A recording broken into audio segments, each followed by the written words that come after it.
I ran into this guy the other day. I've known him for a little while, and he knows I'm a financial advisor. During our conversation, we begin to talk about investments, and he begins telling me about his portfolio and how he's done over the last year. And he says this thing to me that really stuck with me.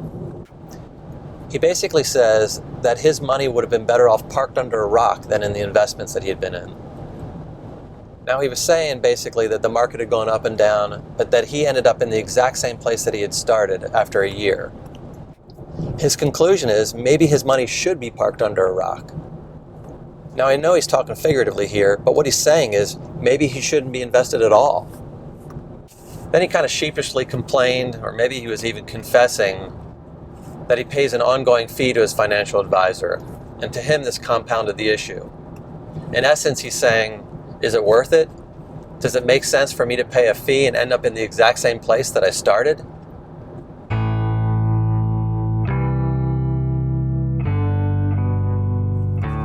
Now, I don't know what you think when you hear this exchange, but it says a lot about the way he's thinking about money. And the way people think about money affects the way they behave about money. You know, people are funny. For the most part, we consider ourselves logical decision makers, but for some reason, when it comes to money, we can be really erratic.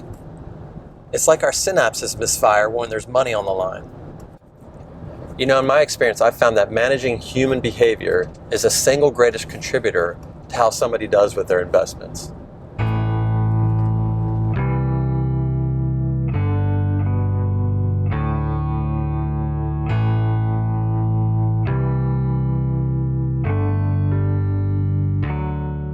You know, this is a great example of a behavioral breakdown that happens in our thinking about money.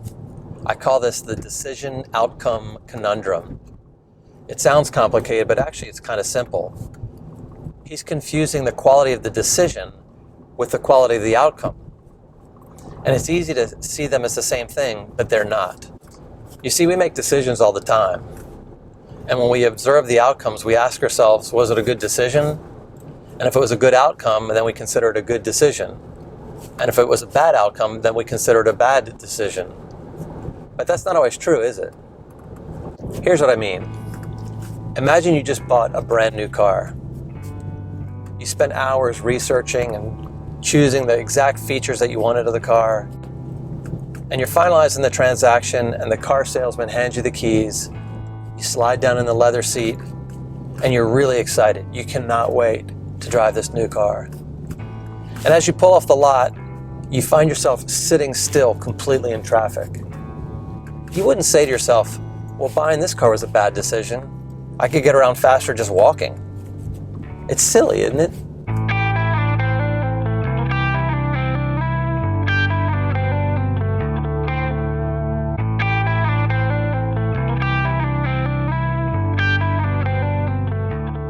Let's look at it another way. Imagine I take this route every day, and for some reason every day there's some congestion right here on this block. So one day I decide I'm going to take a side street and go around the congestion. So I turn right, I go down about a block, and all of a sudden I find that there's an accident there. And so instead of it being a shorter route, it ends up taking me longer than the original congestion. Would I have said that was a bad decision? Or would I have said that was a bad outcome? I would say it's a good decision that led to a bad outcome. Because on any given day, it could be much faster to go around the congestion using the side street. But if you consider it a bad decision, then you may never consider that option again.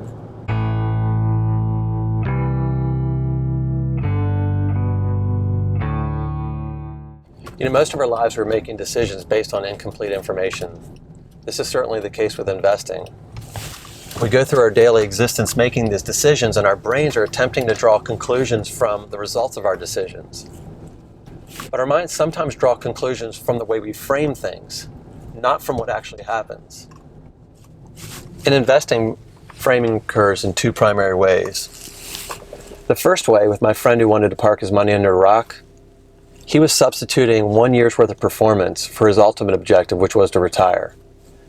If he didn't need the money to grow, then maybe he could park the money under a rock. But if he needs to retire and he needs that money to grow, then he's got to ignore the short-term results in favor of the long-term objective.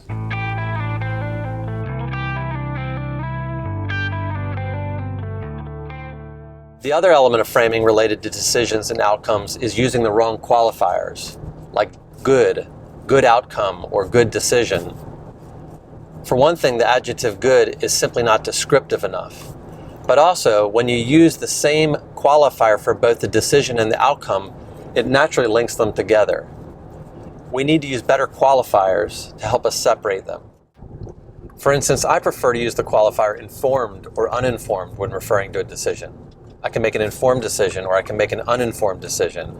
Right away, I'm answering an important question. Am I taking into account all the available information while I'm processing the decision?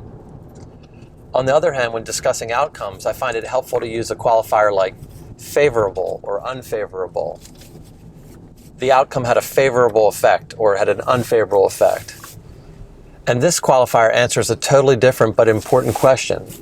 Did the short-term outcome go the way I had hoped it to?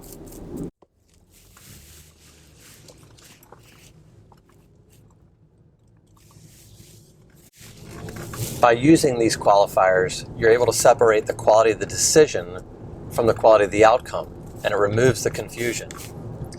If you're unable to separate them, you find yourself in the middle of the decision-outcome conundrum.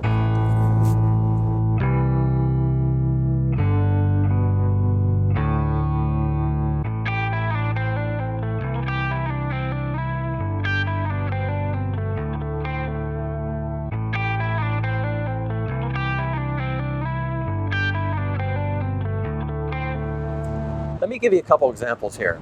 Let's start with somebody makes an informed decision, but it leads to an unfavorable outcome.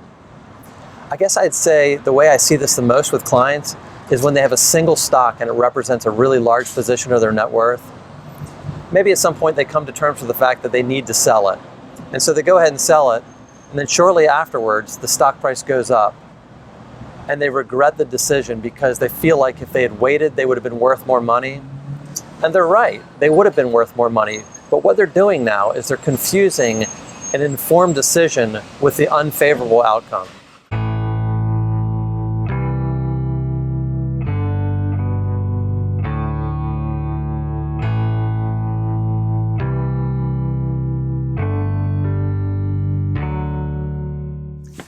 Here's the problem. A bias begins to form here, and that bias takes root in their future decision making. It's this bias that they had the sense that I should have trusted my instinct on this one, that they knew for some reason that the stock was going to go up and they sold anyway. And the reality is they didn't know whether the stock was going to go up or down. And the original decision was based on the risk that the stock would go down. But now they have this sense that they knew it was going to go up and they didn't trust their instinct. So going forward, they give this weight to their instinct in the face of actual facts, and it distorts their options at various decision-making points.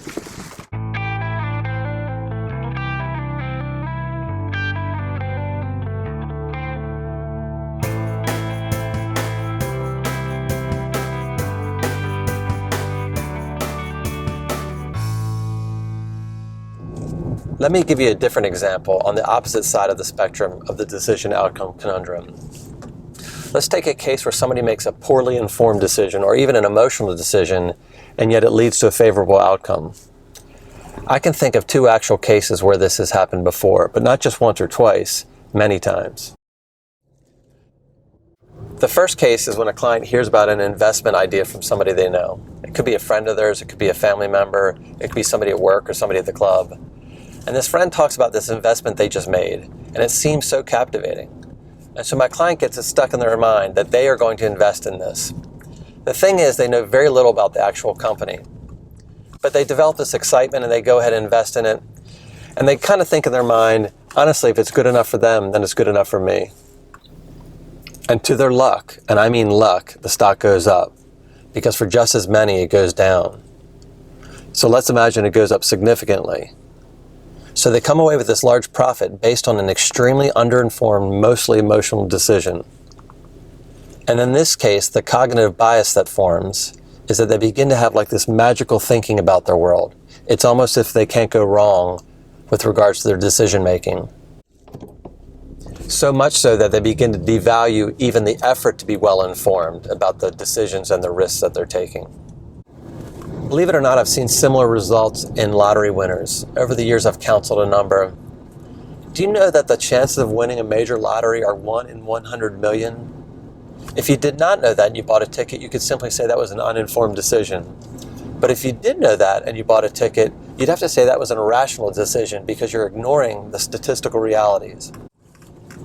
But let's say somebody actually does purchase a lottery ticket, and let's say they win. Because the odds are so low and the prize is so high, again, that magical thinking begins to form. Sometimes I've even heard them say that they won because they deserve to win. So this leads them into this thinking that they'll have success in other low probability types of opportunities, even to the point that they would continue to buy lottery tickets.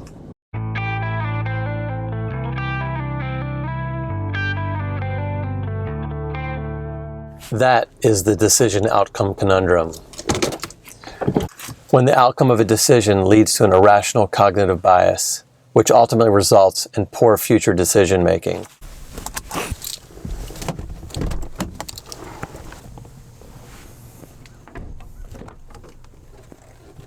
Let me finish with this. I was just showing somebody this today. Imagine the subject of investment management as a triangle, and that triangle represents an iceberg. Above the water, we have the outcomes, which is basically making money. But below the water, which is the largest mass of the iceberg, and certainly the most dangerous, is managing investment decisions. What we want is favorable outcomes, but what we need to spend our time on is making informed, unemotional decisions.